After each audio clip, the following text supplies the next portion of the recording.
In this vlog, we're playing in a 25-50 cash game. We have a $10,000 free roll from WPT in an insane new format. How it works is everyone else in the game, 7 of us, we're playing a normal cash game with their own money. However, 2 rivals, which were Trooper and I this episode, are each given $10,000 free rolls. At the end of the 100-hand session, whoever had more chips of the 2 rivals wins both stacks, and the loser gets 0. Whoever wins even $1 more gets it all. I just got here for the World Series of Poker. Jazz out here told me, no more here, it's in Paris? What the fuck, dude? Nobody told me. So today we're going to play in a 10K free roll cash game against the Trooper in a pretty cool lineup. We're playing 25-50 thanks to WPT. Sign up for CoinPoker, use code RDP. We've made the great decision to walk to the Palms in 100-degree heat. Am I regretting it? I don't know. That's smart. I'm Ryan Depaulo, and I'm here to take the Trooper's money. Trooper, you don't call me name. Well, you don't even say my name, dude. Take your chips. Am I worried about the Troop? I was gonna think of a reason to say yes, but literally not at all. I think he's just gonna play like I'm more worried about how I do against the other people. Like actual hands versus him, it's like I'm 0. He's just gonna play like a straightforward reg. He just knows his 1-2 game, and he's just gonna stick to it regardless of what's going on. I honestly feel that. Look at this squad we're playing. Oh my God. Who are you? Oh my God. Whoa, look at it. And our rivals in seat number 2, Ryan Depaulo.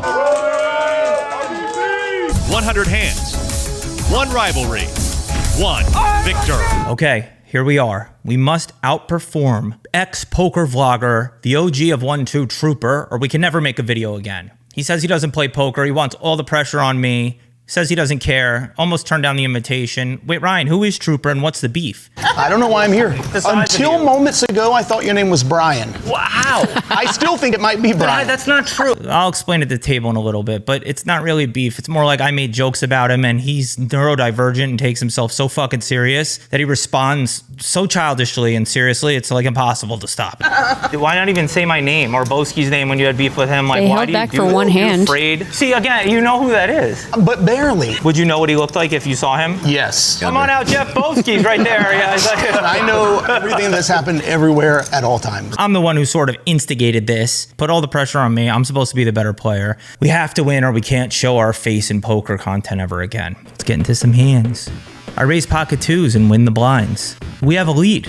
Ha! Let's not look back. But unfortunately, the next hand, Trooper casually wins a hand while arguing me or discussing, and he's up 1K, 3 hands in. We are nonsensically bickering at this point. Well, basically, I was just talking shit about people in a video just to be a troll. I made a little joke about you, and then without saying my name, you talked about a sex offender who's like a moderator of yours. That is how I found out the name of a notorious troll and found out that he's a registered. Don't say that. Once you put a name to a face and find out they're on the registry, things begin to make a little more sense. And then switch topics to talking about me, but you don't use names. I'm not even going to say his name. He makes racist comments. I'm calling him racist because of what he said about a particular race of people. So multiple people in the comments were like, wait, Ryan's a sex offender?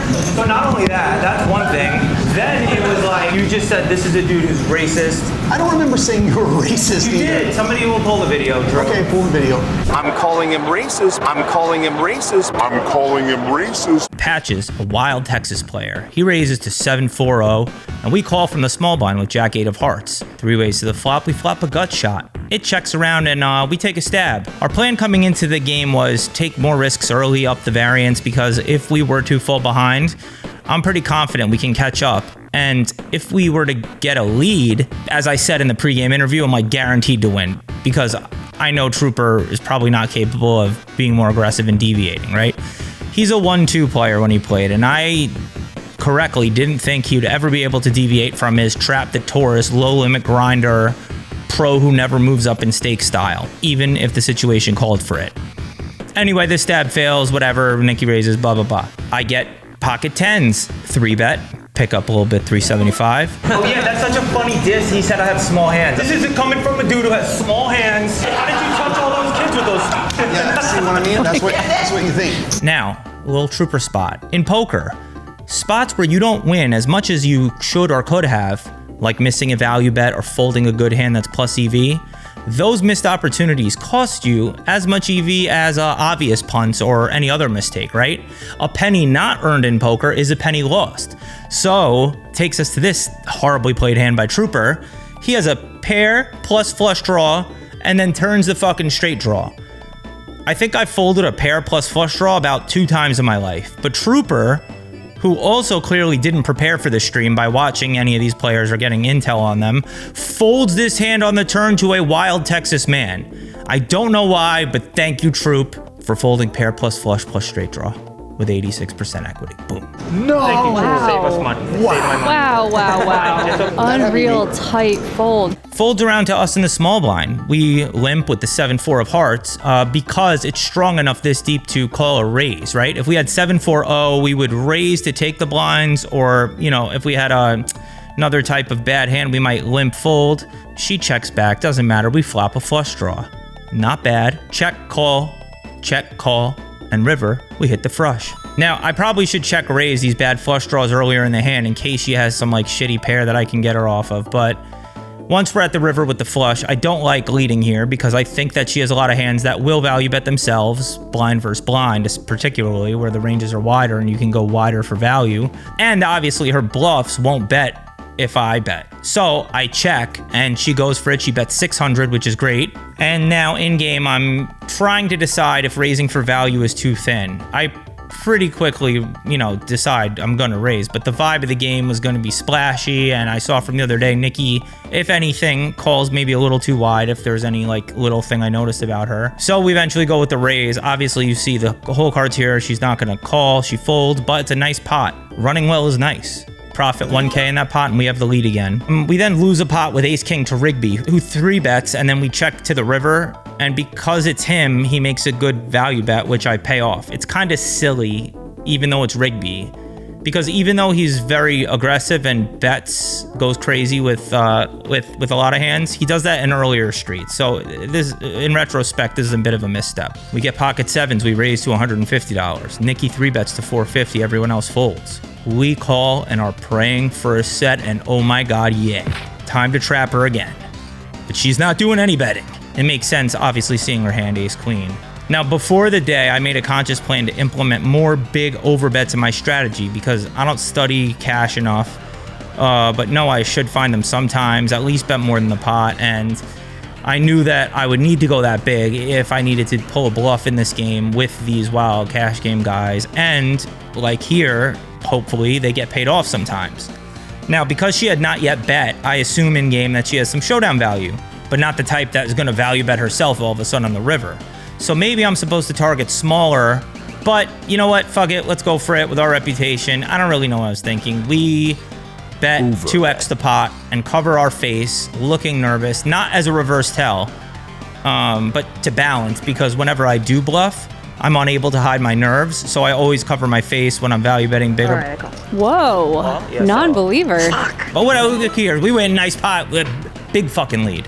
We're very comfortable now. Troop loses one with queens, wins a little back before break or some shit. The score is like 7,100 to 4K, and we go to break after hand 25 with a solid lead. By this point in the game, it's clear that Trooper is being a nit. So that's why I'm about to play ace-king very badly. Because only 31 hands in, and I feel like I sort of am already in a position to nurse the lead. I don't want to play high variance. I'm just so confident, and I must have a single chip more than him at the end or I'll kill myself. So Patches raises to ace-queen, we have ace-king, and we 3-bet, and then he 4-bets to 1,300, and I have to jam. Or pot it. It was pot limit pre-flop, no limit post-flop. But even in this format, even with a lead, I think just ace-king has to see all 5 cards. I don't really like my play, even with the context of Trooper. But it's fine, reducing variance. I don't know. You know, our only goal was to just beat Troop, even at the cost of EV. We take a flop, hoping to flop well, and we really do, but we fucking really don't. Wow. Ace, queen, Patches just flops the nuts. What a flop. Are you kidding me? We get it all in on the flop, and yeah. Okay, king and king only now. Eight on Not gonna do it. Now we're like fucking tied with Troop. Down to 2,200 from our first 5K. Again, we get another 5K 50 hands in. So I'm down 2,800. We get in a nice little pot, opening 7-5 of hearts to 150 and get 3 callers. Flop the flizzle draw. You always hit your flushes on CoinPoker. Use code RDP. Only if you use code RDP, you always hit your flushes. It checks around. And now we turn a double gutter as well. So I should probably maybe bet. I could check raise. I don't know. But we just decide to call a turn bet. And now with only 1,700 in stack, if we don't hit, we are fucked, but blow, 2 on the river. Yay. Do we lead? No, we check, knowing Kyna is a blaster, and more on this later.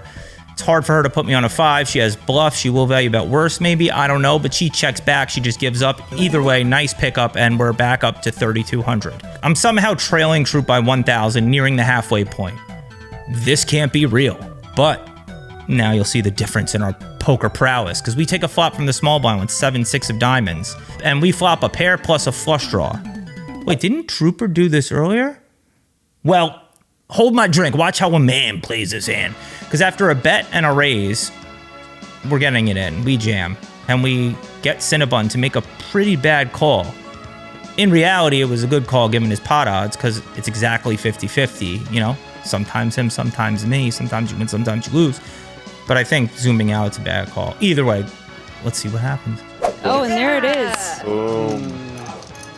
What up? It's And we just make a straight flush for fun, though, you know? They don't need to do dramatic pause, but... Oh, no. Ryan in great shape now. We turn him dead. Yes, now we're up again. Feeling confident-ish again. Almost at the halfway point. Trooper is now all in and at risk. Trooper's taking a stand. There we go, stand. That's the 9s. Yeah. All in. Cinnabon all in. Trooper is not going to be able to fold after that. It's pretty good. We're gambling now. I'm honestly, in game, after this flop comes out, I am so confident that I'm going to win. I actually want him to chop. Like, I didn't want him to win the hand, but I kind of wanted him to have some chips for me to take home. 4 complete support, and that is a giant hit to Trooper, and Ryan Depaulo has to be thrilled to see him lose that race. Ryan crushing right now because he is $6,400 ahead of the Trooper, who he's trying to beat so he can win both of their stacks at the end. Going into halftime after he loses that, though, we're very comfortable. We're up like 6K on him. So it's halfway point. Trooper just lost the flip, so we're up 11.5 to 5K. I feel good. I'm having fun. The time is flying by. I don't even realize poker's being played. No one's really going hard, and I don't know. My strategy was to see how he does. Keep an eye on his stack. Okay, going back. Back from break, hand 58. We make a weird play. We flat queen 10 off on the button versus Troop, and when he c-bets, which he literally was never doing, we make the odd-ass pussy fold, which I think is really good, actually, because we're in a position to play tight, and he was being so nitty, and all the chips I lose directly to him are like double harmful.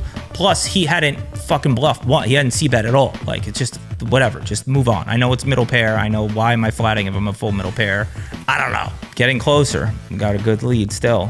Kyna raises. Patches 3 bets on the button to 450. We're in the big blind and look down at pocket queens.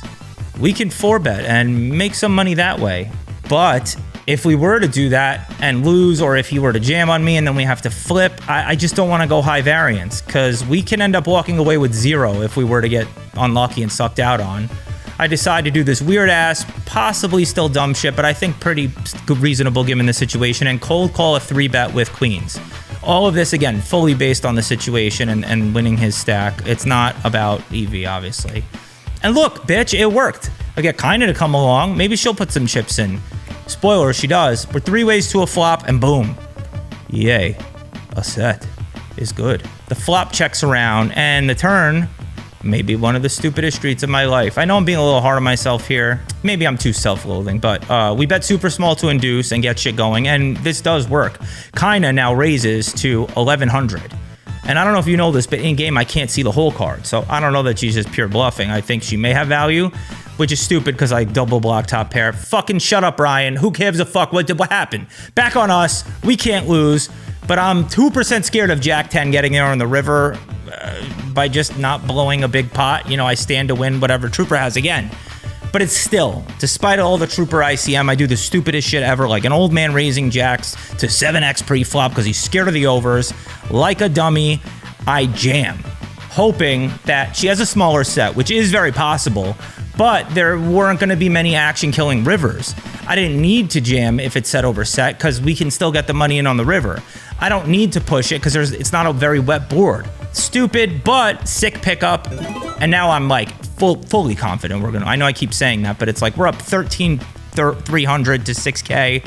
He's playing like a pussy. We really are not gonna take any big risks. So we make a genius fold with Jack 6, folding top pair correctly to Rigby's 2 pair. Now locking up the win, kind of playing nitty. I mean, we're not gonna be full pussy, but kind of raises. We're in the big blind with pocket kings. Obvious 3-bet, but Trooper ICM, let's trap. Let's make the weird, you know, flat call, and hopefully we could just somehow, you know, put money in post flop, which she will, we now know. You know, she's obviously willing to go ham.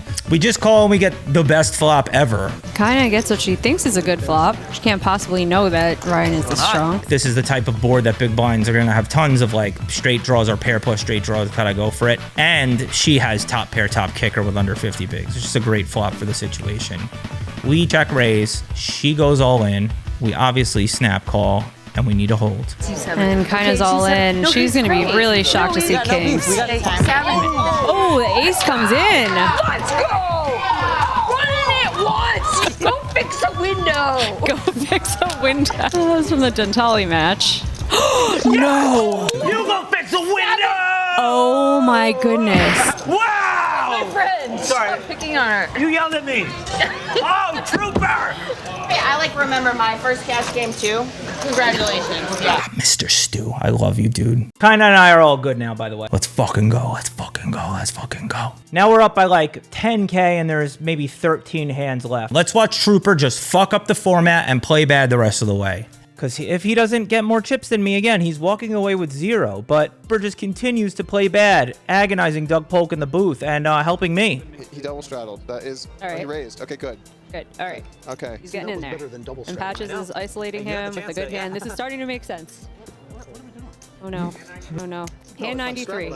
Jamie, he has to do stuff. He has to do some stuff. Okay, Oh, actually, Depaulo's gonna go after it. Trooper was even nice enough in the final 10 hands to let me win this. Well, hopefully we just get some more small pots, check downs, and call it today. Good jam here. Yeah. You win flips, I lose flips, whatever. Who gives a shit? Why did we not bluff the flop? I don't know. Oh no. Folded to a I gutter. actually thought that. Ryan's face. Now Cinnabon had been saying to Troop, oh, why don't you give us the chips? Want to flip? Now Cinnabon is just straight up directly telling Trooper how to collude by saying, oh, you could raise, re-raise, fold. And him. Put on the 3 and then just fold. Stop. Stop actually telling him to collude. That's grimy. Shut up. Dick, yo, come on, man. That's called collusion, dude. That's not allowed. It's a joke. I'm kidding. You're not I'm kidding. sitting on 25,000. No, but you're not kidding. That's a serious advice. That's not a joke. Okay. Oh, he was just kidding. Oh, my bad. So if I sing a song with detailed instructions on how to cheat, I could say, oh, I was just singing a song. And that's collusion. It's like drawing a painting with my mom's pin on it and showing it to a friend. She's like, why are you giving out my pin? I'm like, I'm just drawing, Mom, you dumb bitch. But Troop, I give him credit. He didn't do that. And also credit, he didn't understand the format because he was not going for the win at all. Now we're on the final hand. I think I did it. I think I did it. Unless he triples, I win. I was not relieved at all. Like I said, all the pressure is on me until he was all in against Rigby. What's really funny now is if Trooper ends up winning this hand, he's just gifting over like 10K to Ryan instead. That's a great point. It's gonna feel so bad. Great point. That's all right. Call. I called. He can only double up. I cannot lose. I have won no matter what. I have 14,500 in my stack or whatever. Troop has 5,500. Oh wait, that's my money. What's he all in with? Oh, if Jack Deuce wins here, Depaulo wins 5K more. And now, in a twist of fates, we are rooting for Troop. I'm either going to get an additional 10K or an additional 0. Okay. So far, this is all Rigby. What a 4. No deuce. Trooper. Why am I even watching this? Oh my god! Oh my god! There's no way! That's how we run. Oh my god! There's no way! That's how he runs. 24,000. Right, Paulo. Yay! Yeah, 24K. Look at her. She went, oh, Queen! Oh, Quinny, no. Make the booty bounce on the dance floor.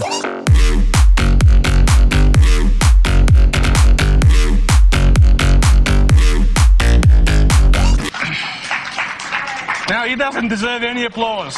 He called with King Jack.